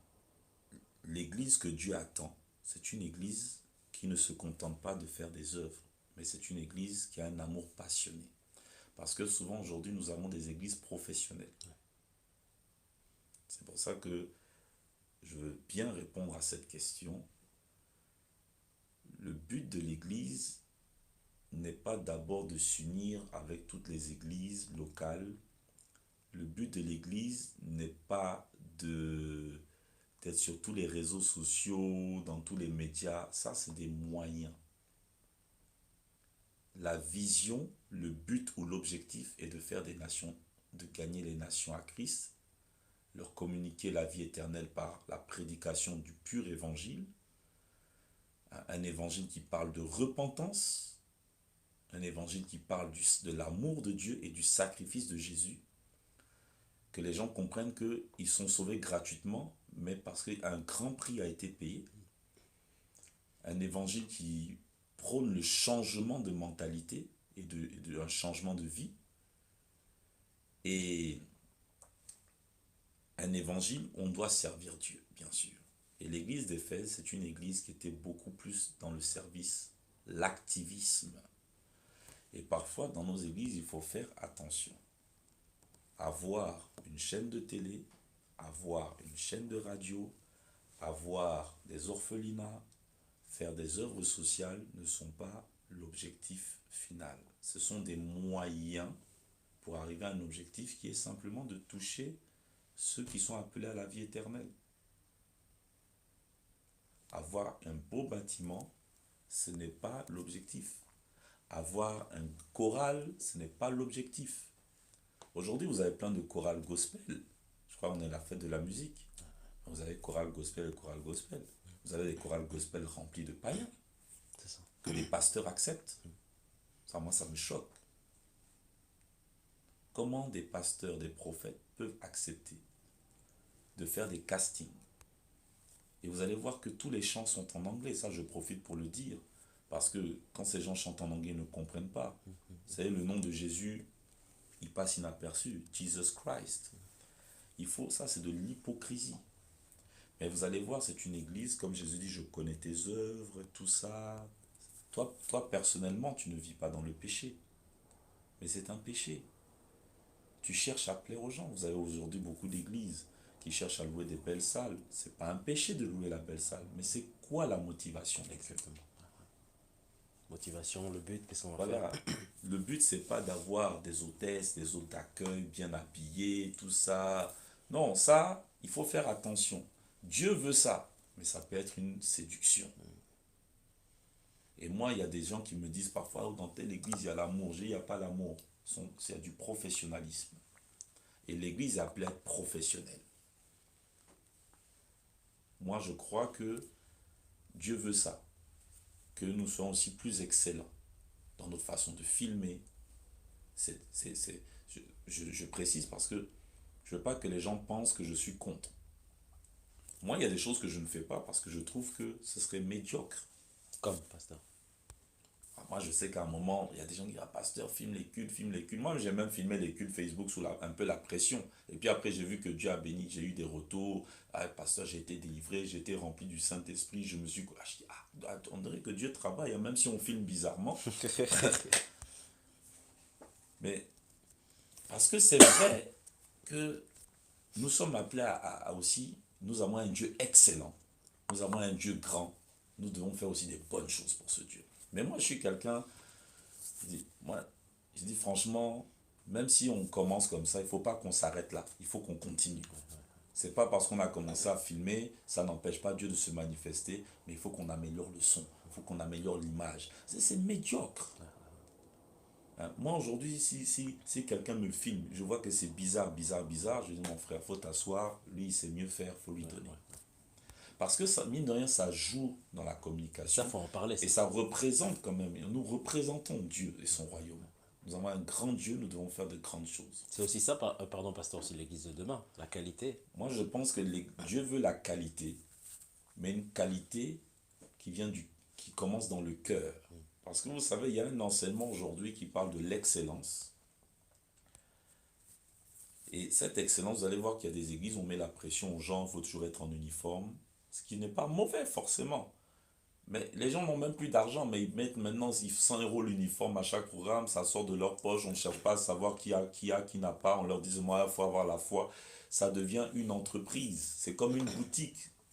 Mais dans cette église, vous ne retrouverez pas forcément, il n'y a pas d'impudicité, vous voyez un peu, il n'y a pas des offrandes bizarres, mais il y a une atmosphère maintenant de la pression du travail. C'est vrai que quand on travaille, Dieu demande de nous, on a une obligation de résultat. Mais vous voyez ce que je veux dire? Il y a comme une pression maintenant, parce qu'on a une image, une identité, c'est devenu comme une marque, comme Coca-Cola. C'est-à-dire, maintenant, on ne peut plus faire marche arrière. On est au top. Il faut que... Mais quand vous demandez à les gens là n'ont même plus de vie de prière. Parce que lundi, mardi, mercredi, ils sont à l'église, réunion par-ci, réunion par-là, formation ici. Ce qui est une bonne chose. Mais parfois, c'est arrivé à un niveau où ça ne va plus. Et c'est ça. Et vous perdez votre amour. Je dis aux gens, quand vous allez dans un restaurant, que les gens vous accueillent avec le sourire, vous montez dans un avion, c'est tellement agréable. Ils sont tellement professionnels. Vous pensez qu'il ne vous aime pas, il est payé pour ça. C'est ce qu'on appelle être professionnel. C'est l'excellence dans le travail. Mais la Bible nous parle de l'excellence dans l'amour. Qui n'est pas pareil. Et beaucoup de prédicateurs prennent le verset de Paul dans 1 Corinthiens 14. En fait, il parle des dons spirituels, mais il dit, je vais vous montrer maintenant une voie par excellence. Il parle de l'amour pendant tout un chapitre pour montrer que ce qui doit nous motiver dans la manifestation des œuvres de Dieu, c'est l'amour. Vous pouvez venir dans une église où les gens ont tellement été bien formés, et moi-même, on est en train de travailler sur ça, nous aussi. Mais je veux dire, n'oubliez jamais que Dieu sonde le cœur. Amen, amen. Et souvent, il y a des gens qui disent, oh, dans telle église, il y a l'amour. J'ai dit, de quel amour tu parles? Les gens, ils ne te connaissent pas, c'est la première fois. Ils sont professionnels, ils ont compris qu'il faut t'accueillir comme au restaurant. Et on a tous intérêt à le faire d'ailleurs. Parce que vaut mieux accueillir quelqu'un avec le sourire que de dire. Les gens, ils risquent de ne pas revenir dans votre lieu de culte. Vous avez l'église de, de Smyrne. D'ailleurs, cette église, cette église aussi, elle est comme l'église de Philadelphie. Jésus ne lui a pas fait de reproche. C'est l'église de la tribulation. Vous savez, quand nous parlons de l'église de demain, il faut faire attention. Le mot demain, là, ça peut aller jusqu'à très loin. Il faut savoir que l'église de demain sera une église qui va être persécutée. Ça, il faut le savoir. Il faut le savoir. Persécuter comment? C'est Dieu qui a le temps et les circonstances. Mais l'église de demain peut aussi être une église persécutée. C'est pour ça que les chrétiens doivent se réveiller dans la prière, se réveiller dans une consécration, se réveiller dans l'adoration réelle envers le Seigneur Jésus. Parce que si la persécution démarre, par exemple cette année, c'est le phénomène gilet jaune. Vous savez, Dieu, il est puissant. Vous avez parlé des gilets jaunes. Mais à un moment, je me suis dit, peut-être ce phénomène de gilet jaune. Vous savez, parfois Dieu, on dirait qu'il fait des choses contradictoires. Mais il a son intérêt. Ça peut venir de Dieu. Il a une sagesse infiniment variée. Regardez, dans la Bible, quand Israël péchait, Dieu faisait venir des païens comme Nebuchadnezzar pour les frapper. Mais Nebuchadnezzar n'adorait pas Dieu. Mais il est pour la circonstance, il devient un instrument de Dieu. C'est un païen. Je veux dire qu'il y a certaines choses qui sont voulues par Dieu. Oui, parce que Dieu a un plan qui nous dépasse. Et vous savez qu'il y avait des lois qui devaient passer sur les associations. Je ne sais pas si vous avez vu. Pas les chrétiens, mais les associations. Mais ça risquait d'influencer aussi, même notamment, parmi les décrets qui devaient sortir, il y avait une limitation, je crois, de dons associatifs à 10 000 euros maximum. Mais attendez, quelqu'un qui a peut-être 10 millions d'euros sur son compte, vous allez le limiter à 10 000 euros pour une œuvre religieuse? Maintenant, nous, pour le Seigneur, parce que maintenant, le phénomène gilet jaune, là, a tellement fatigué nos autorités qu'ils se sont dit, oh, si on vient encore glisser un truc là, on ne sait jamais, peut-être qu'ils ont ça les a fait oublier. Vous voyez un peu? C'est vrai que des fois, on ne réalise pas. Des fois, on ne réalise pas qu'il se passe des choses. Des choses, ouais. Il se passe des choses contre l'Église, là, et puis Dieu, il est là, heureusement qu'il entend les prières. Il travaille. Amen. Donc, l'Église de demain peut aussi être une Église persécutée. Elle peut en même temps être dans les médias, mais elle peut être persécutée. Moi, je veux dire, il faut qu'il y ait des personnes qui s'attendent peut-être à être persécutées à cause de leur message. Persécutées à cause... Aujourd'hui, nous filmons. Est-ce que Facebook peut pas, Mark Zuckerberg peut pas décider que demain, c'est pas forcément les chrétiens, mais tout ce qui est religieux ne passe plus? Parce que aujourd'hui, les gens pensent que non. Faut pas prêcher à cause de Facebook. Faut le faire. Vous voyez un peu? Vous avez l'église de Pergame, où il dit, je sais que là où tu demeures, il y a le trône de Satan. Donc, la doctrine de Balaam, ça c'est le commerce de l'évangile. Vous avez ces églises-là aujourd'hui. Pourtant, vous voyez, là, ça date de 2000 ans en arrière. Mais les mêmes phénomènes sont là. Donc, vous dire que comment je vois l'église de demain, ben, c'est les mêmes choses qui seront toujours là. Parce que ces choses-là, depuis 2000 ans, elles nous suivent encore. Est-ce que demain, là, moi je ne suis pas Dieu pour dire que l'église de demain, parce que parfois il faut qu'on fasse attention. Parfois nous prêchons avec tellement d'émotion. Oh, je vois l'église dans la gloire, l'église dans le feu. L'église, c'est ton église locale qui sera dans le feu. Pasteur, prophète, apôtre, évangéliste, docteur. Si vous êtes en feu, votre église sera en feu. Amen, amen. Mais si votre église là-bas dort, elle sera dans le sommeil. Chacun est à autorité sur sa sphère, sur son champ. Si les chrétiens se réveillent à Paris et que ceux qui sont à Marseille dorment, ben, c'est l'église de Paris qui sera en feu. L'église de Marseille sera dans le sommeil. Vous voyez un peu? Et ça, il faut bien le comprendre. Après, il parle de l'église de Thyatire. Il dit, je connais tes œuvres, plus nombreuses que les premières. Et là, il va parler de l'impudicité dans l'église. Ouais, tout ça, il n'y a rien de nouveau. Hein. Les gens sont étonnés par ce qui se passe. Tout est écrit, des hein. viandes sacrifiées aux idoles. Donc là, il parle de la magie qui va infiltrer les églises. Comme on entend parfois, ça c'est une onction de Satan, lui il a touché ça, ça c'est déjà là. Ça Tout est existait dit. déjà, ces choses. Donc, faut pas qu'on soit surpris, hein. Faut pas qu'on soit surpris. Après, il va vous parler de l'église de Sardes. Euh, euh, euh, dans cette église-là, il lui dit de ne pas souiller tes vêtements. Faut persévérer. Hein. Il dit, sois vigilant, affermis le reste qui est près de mourir, car je n'ai pas trouvé tes œuvres parfaites. Donc, vous avez parlé de découragement tout à l'heure. Hein. Il y a des gens qui pensent que les gens de l'époque là étaient forcément plus spirituels. Non, il y a toujours eu des chrétiens découragés en tout temps qui ont eu besoin de la consolation du Seigneur. Vous avez l'église de Philadelphie, qui est l'église puissante par excellence.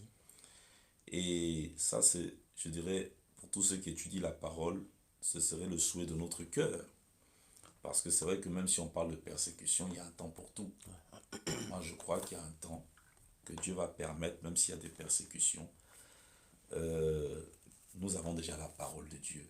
Les gens doivent revenir à la parole de Dieu. Ce n'est pas à moi de dire aux gens, l'église sera comme ça. Ce serait me transformer en un faux prophète. Dieu a déjà parlé. Et vous voyez, c'est vrai que ces 7 églises, elles existent dans toute génération. Mais en même temps, quand vous les prenez, elles sont aussi un processus de l'évolution de l'église jusqu'à la fin du monde. Et vous voyez que l'église de Philadelphie vient avant l'église de Laodicée. Et il y a déjà des églises de tout temps et aujourd'hui qui ont vraiment le profil de Laodicée. Permettez que j'aille à l'église de Laodicée, je vais revenir un peu sur Philadelphie. Pas que c'est moi qui vois l'église comme ça, mais je crois que voici le souhait de Dieu pour l'église. À l'église de Laodicée, il ne fait aucun compliment. Il dit, tu es tiède, tu n'es ni froid ni bouillant. Il dit, et voici ce que tu te dis. Tu dis, je suis riche, je n'ai besoin de rien. Donc ça, c'est vraiment l'église dans le matériel. D'accord. Ça, c'est, et je précise bien que ce n'est pas mauvais, mais ça, c'est la vision de cette église. Cette église n'en fait pas un moyen pour glorifier Christ, mais c'est celui son objectif final, c'est l'argent. Il faut que ça tourne. Il faut que ça tourne. Il faut c'est la belle salle. Avoir une belle salle n'est pas un péché, c'est la volonté de Dieu certainement. Mais c'est l'objectif. Il faut le bling bling. Il faut que ça claque. Il faut que je ne sais quoi. Il faut prêcher avec éloquence. L'éloquence, c'est une très bonne chose. Moi, je prie Dieu pour qu'il me rende éloquent un jour. Mais l'éloquence, là, ça ne sauve pas. C'est prier pour avoir des belles voix. Aujourd'hui, vous avez des pasteurs, des églises, où tous les responsables savent que dans le groupe musical, les gens sont dans le concubinage. Mais parce que la personne a une voix qui fout la chair de poule, Qu'il faut la laisser. il faut la laisser. Parfois, je suis allé dans des églises et je ne suis pas en train de dire que chez moi, parfois chez moi, ça arrive, parfois on se donne des conseils. Non, l'habit là, elle était trop collée, il faut arrêter. Même un jour, même le groupe musical, j'ai dit, ah, c'est quoi ça? J'ai appelé la responsable, j'ai dit, mais les pantalons là, c'était un peu trop. Donc, je ne suis pas en train de dire que chez moi, c'est au Tout va top. bien, quoi. Mais je veux dire, on faut s'auto-censurer. Il ne faut pas laisser couler comme ça, on se laisse porter par Il le faut vent. recadrer, c'est important. Voilà, parce que Satan aussi, c'est le prince de la puissance de l'air. Si on pense ça, c'est pas ça l'amour. Mais la Odyssée, c'est une église qui est aveugle, qui est nue, spirituellement parlant. Une fois, je suis allé dans une église où tous les chantres étaient plaqués. Le pasteur me dit, ah, on va faire comment? Je dis, mais comment ça on va faire?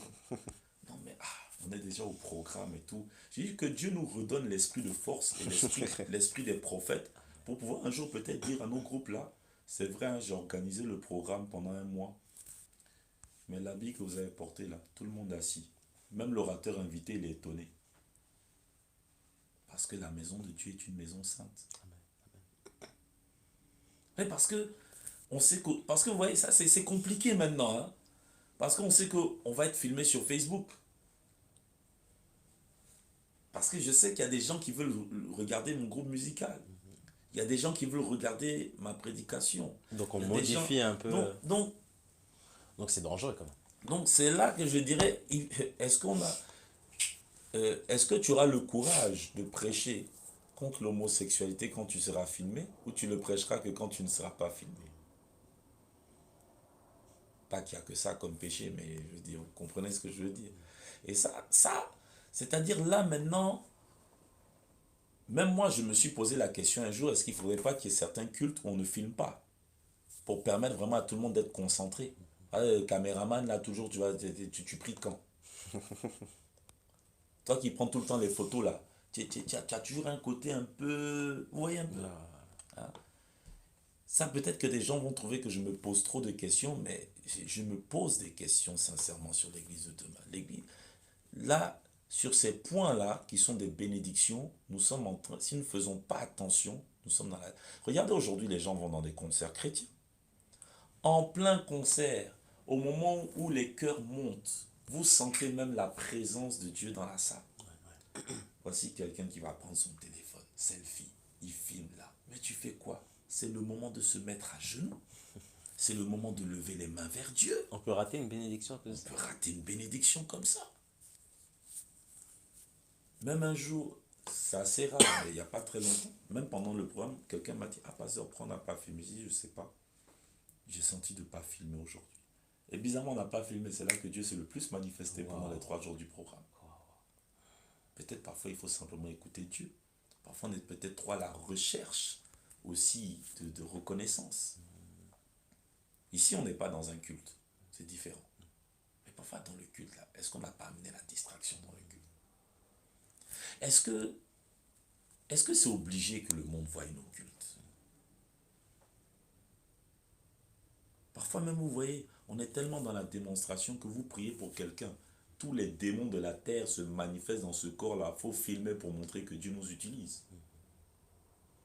Et vous affichez parfois les gens comme ça. Il faut faire très attention. Oui. Donc, l'église de Laodicée, moi je dirais quand même que toutes ces églises existent. Mais l'esprit de Laodicée, là, il est en train de beaucoup grimper. Et de plus en plus. De plus en plus. C'est quand même dommage aujourd'hui que de venir dans un lieu de culte et à l'extérieur, vous voyez la tête du pasteur comme en gros. Je sais que ça va peut-être énerver certains, mais je me pose la question, c'est la maison de qui? Toi, pasteur, tu peux mourir demain. Il ne faudrait pas que l'église soit identifiée à ta tête.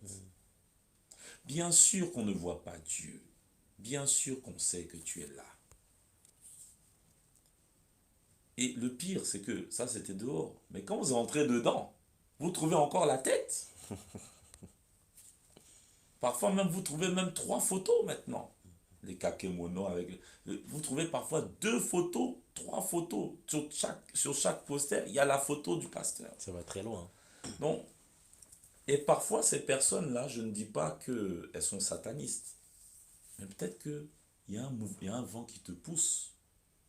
Cher pasteur, cher apôtre, fais attention. Tu es peut-être sincère, mais la sincérité n'est pas toujours la vérité. Tu le fais parce que tu veux glorifier Dieu, mais fais attention. Parce qu'un jour, ça peut devenir plus grand. Et là, tu vas plus maîtriser les choses. Donc, l'église de Laodicée, quand je dis l'argent, c'est le succès. C'est pas que l'argent, c'est l'amour du succès, de la reconnaissance. Aujourd'hui, vous avez des chantres qui, pour être connus, sont prêts à aller faire des prestations avec des artistes non chrétiens. Et c'est quand même bizarre. Je me pose des questions. L'église de demain va aller où? Donc moi, je n'ai pas de réponse, mais je pose des questions sur cette question. Que chacun s'interroge personnellement. J'ai vu il n'y a pas longtemps, bon, quelqu'un me dira, je vais un deck, mais est-ce que si je chante, si je prêche, est-ce que je dois aller prêcher, chanter dans un endroit qui ne glorifie pas du tout Dieu?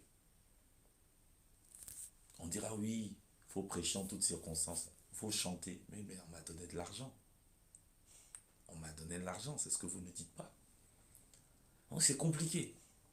Mais quand même, je crois que vu que Dieu a placé Philadelphie juste avant la Odyssée, moi je crois que l'église de Laodicée prendra de plus en plus son apogée après l'enlèvement de l'église, la vraie La église. vraie église. Donc je crois qu'il y a encore de l'espoir pour tous ceux qui sont découragés de l'église. Et l'église de Philadelphie, elle vient avant Laodicée. Ah, Et l'église de Philadelphie, voici ce que dit le saint, le véritable. Là, permettez-moi que je lise un peu tout, oui. juste pour finir. Celui qui a la clé de David, celui qui ouvre et personne ne fermera, celui qui ferme et personne n'ouvrira. Donc là, le Seigneur, il veut quelque part nous dire qu'avant que, c'est vrai que l'ennemi vienne faire du n'importe quoi en pagaille, moi je crois qu'il y a, comme dit la prophétie de Joël 2,28, je répandrai de mon esprit sur toute chair. Nous n'avons pas vécu, il y a encore il y a encore des vagues de la gloire de Dieu que l'Église va recevoir. Et cette gloire va permettre à l'Église d'opérer dans des miracles, dans des guérisons, dans des prophéties, mais aussi de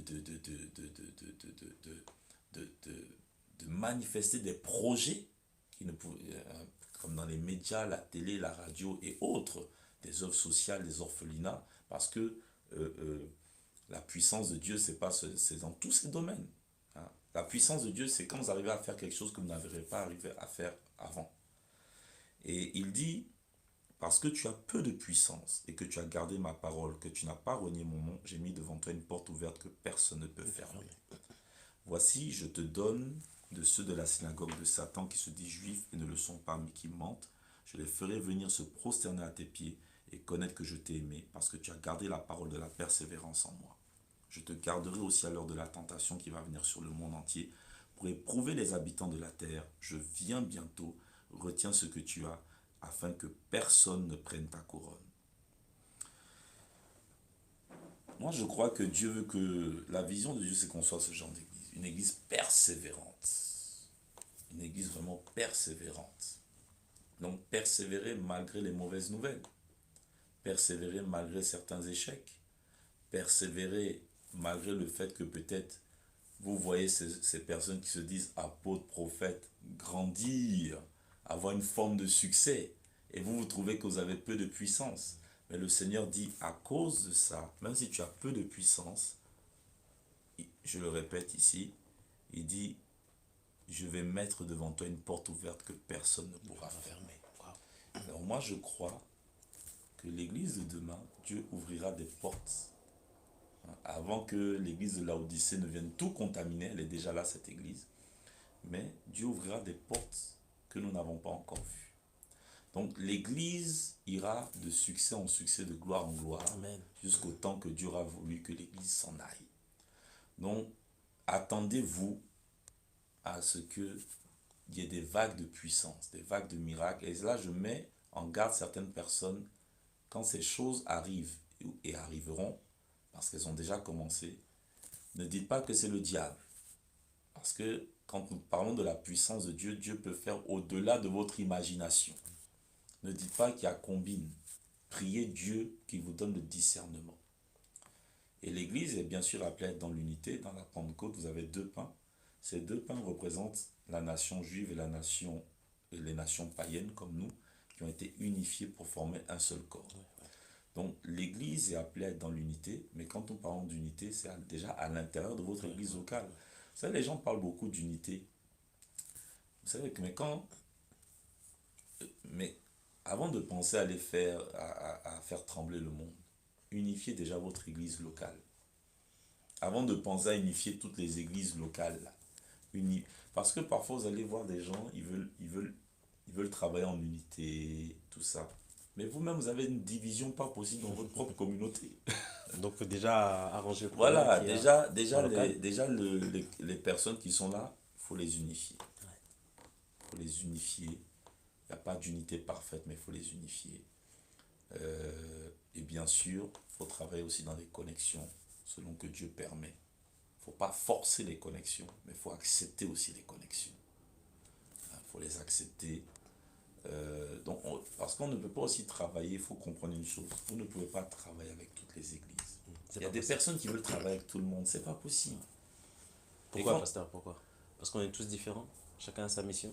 Chacun a sa mission, et là je mets les faux de côté, même entre nous qui sommes vrais. On dira, ah, il se qualifie de vrai, mais je ne vais pas dire que je suis faux quand même.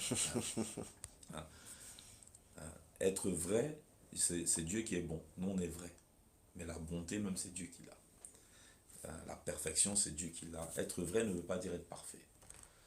Mais vous ne pouvez pas travailler avec tout le monde parce que, un, vous n'êtes pas omniprésent comme Dieu. Tout simplement. Vous êtes limité. Vous êtes dans un corps humain. Même si vous êtes spirituellement spirituel, vous êtes dans un corps humain. Donc vous avez un nombre de connexions que Dieu a déterminées avec vous. D'accord. Deuxièmement, vous ne pouvez pas travailler avec tout le monde parce que c'est comme dans une armée. Il y a des collaborations qui se font à distance. Et je vais expliquer. Il y a l'armée de terre, l'armée de l'air, l'armée, quoi encore, de l'air. Ok. Ils vont collaborer, mais en fait, comment je vais expliquer ça? Sans être vraiment Sans ensemble, être quoi. vraiment ensemble. Ouais, Moi, je suis armé de terre. ouais, Vous êtes armé de terre. On va collaborer. ouais. Parce qu'on n'est pas forcément de la même église locale, mais on a la même vision. C'est-à-dire on est un peu du même corps d'armée. On est du même corps d'armée. Donc on arrive à se comprendre, c'est Voilà. plus simple. Ouais. C'est-à-dire, ce que Dieu a mis dans mon cœur de faire à travers moi, il a mis à peu près la même chose. Et ça, là, il faut bien discuter d'abord. Beaucoup de gens marchent ensemble par prophétie. Non, on discute. Moi, les prophéties, là, les gens qui me connaissent, moi, même quand Dieu me parle, là, je dis non, laissons les prophéties, discutons d'abord. C'est pas quand je dis laissons les prophéties, non. La prophétie déjà est un motivateur pour commencer à discuter, mais il faut discuter. Maintenant, je suis armé de mer, nous attaquons dans la mer, armée de terre, on attaque dans la terre, mais nous, on n'est pas au ciel avec l'armée de l'air, dans les avions. Donc chacun a son poste. Chacun a son poste. Mais quand je vais attaquer là-bas, et toi tu attaques là-bas, on n'a pas travaillé visuellement parlant ensemble, mais spirituellement on a travaillé ensemble. Waouh, waouh, waouh. Vous voyez ce que je veux dire? Hein? Si vous êtes prophète, travaillez dans votre domaine prophétique. Si vous êtes docteur, travaillez dans votre domaine doctoral. Vous êtes évangile, travaillez dans votre domaine. Vous ne serez peut-être pas toujours physiquement ensemble avec certains, mais si l'autre met le feu à Saint-Denis, l'autre met le feu à Tremblay en France, l'autre met le feu dans le 8e, ce feu-là, on ne se connaît pas, mais nous avons une unité dans l'esprit. Si nous le faisons vraiment selon les normes de Dieu, nous sommes unis. On n'a pas forcément besoin de se connaître. Parce que vous allez voir même que certaines églises qui fonctionnent bien n'ont pas 36 000 collaborateurs. Hein. Ah oui, parce que vous savez, il y a des choses, c'est pas que la révélation, il faut aussi prendre des conseils et observer les anciens. C'est important. Quand vous observez des ministères qui réussissent dans la stabilité de leur ministère, Ils ont très peu de partenaires. vous allez voir qu'ils ont des partenaires parce que vous ne pouvez jamais rien faire tout seul. Ouais, Vous allez voir que même dans leur programme, ils ont tendance à inviter les mêmes types de personnes. On va dire c'est la mafia. C'est pas la mafia. On ne peut pas changer de tête tout le temps. Il faut qu'on se connaisse. On ne peut pas inviter tout le monde changer les têtes chaque année. n'importe qui, on peut pas. Parce qu'il faut qu'on voie les choses pareilles. Oui. Parfois, c'est ça.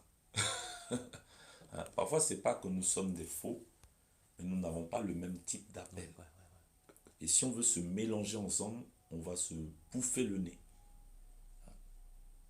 On est dans la même armée, mais on n'est pas dans les mêmes corps d'armée. Donc, l'unité, et il faut accepter aussi les différences. Le problème de l'église, c'est comme ces deux pains, il faut accepter les différences. Voilà. Donc, l'église de demain, il n'y a que Dieu qui sait. On ne peut que nous souhaiter, parce que nous sommes l'église, on ne peut que nous souhaiter la bénédiction, la grâce de Dieu. Attrapons-nous par la main, mais l'unité est très importante. Quand vous allez prier, vous activez de la puissance dans votre vie, venant de Dieu. Mais quand nous sommes unis, nous intensifions cette puissance. C'est ça que les chrétiens, et c'est ce que le psaume 133 dit, qu'il est doux agréable pour des frères de demeurer ensemble. Car c'est là que l'Éternel envoie la vie et la bénédiction pour l'éternité. Il est important de prier, je dirais simplement que l'Église de demain doit prier pour être connectée à des partenaires qui ont la même vision venant de Dieu. Est-ce que c'est des connexions divines? C'est les connexions divines. Ah, c'est ça. Merci, pasteur. Waouh. Amen. Euh, pour finir, alors, pour ceux qui viennent d'arriver, vous faites partie de quelle église? Est-ce que vous avez un compte Facebook, Instagram où on peut vous suivre? Et quels sont, bien sûr, les horaires de l'église pour s'y rendre, pasteur?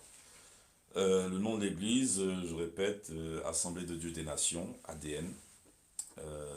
L'adresse de l'église, c'est 4 Square du Noir, 75013 Paris.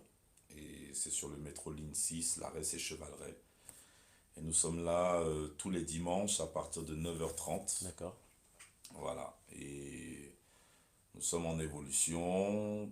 Je pense que très bientôt, il y aura un culte en semaine d'accord, qu'on va rajouter. ouais. Et aussi certainement des formations, mais on va commencer en interne et puis on verra Au comment fur et à Dieu va mesure, quoi. permettre les choses, peut-être si des personnes de l'extérieur sont intéressées. Et sinon, c'est les dimanches de 9h30 à 13h. Et les premiers dimanches du mois, depuis 2-3 mois, nous avons commencé des temps d'intercession. Mhm. Où tout le monde peut venir. Il y a une intercession avant le culte, mais à cette intercession, tout le monde peut venir à partir de 8h30. D'accord, C'est-à-dire que chacun donne son sujet qui est de manière anonyme. Si la personne ne veut pas, il n'y a pas de problème. Par la foi, nous ouais, prions. d'accord. Et je crois même qu'il y a eu 2-3 témoignages par ces prières. Ouais, Wow, j'étais pas là, j'ai pas prêché. C'était de 8h30 à 9h30. Ils ont conduit. Il y a une équipe qui est là. Parce que chacun aussi doit servir Dieu. Le pasteur n'est pas Dieu. Et en conduisant les prières, qui ont pris les sujets, des personnes qui ont dit ah, j'ai besoin de ça, j'ai besoin de ça. Et en élevant la voix, il y a eu il y a des exaucements comme ça qui peuvent arriver.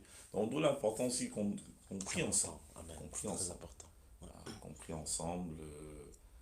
C'est important et on va essayer de développer ça par la grâce de Dieu, peut-être même tous les dimanches. Amen, Que tous amen, les dimanches, chacun vient avec son sujet, peu importe le sujet, et puis on amène ça devant Dieu tout simplement. amen, amen, amen. Voilà. Ouais. Pasteur, est-ce que vous avez des événements à venir pour cet été? Bon, il y aura un événement, Ouais, mais comme j'ai un déplacement à faire, ce sera après. ce sera après. Ouais, ce sera après certainement une veillée de prière qu'on va organiser. D'accord, ok. Merci beaucoup, pasteur. Merci à vous. C'est vraiment ça. Ce fut une très belle émission. N'oubliez pas de partager. Et nous analyserons donc cette émission lundi soir avec des experts pour regarder tout ce qui a été dit. Quant à nous, pasteurs, on se retrouve une prochaine fois. Merci à vous, que Dieu bénisse tout le monde, que Dieu bénisse Victoire Live. Amen, amen, amen. Quant à nous, on rend l'antenne. On se retrouve demain pour un autre live à partir de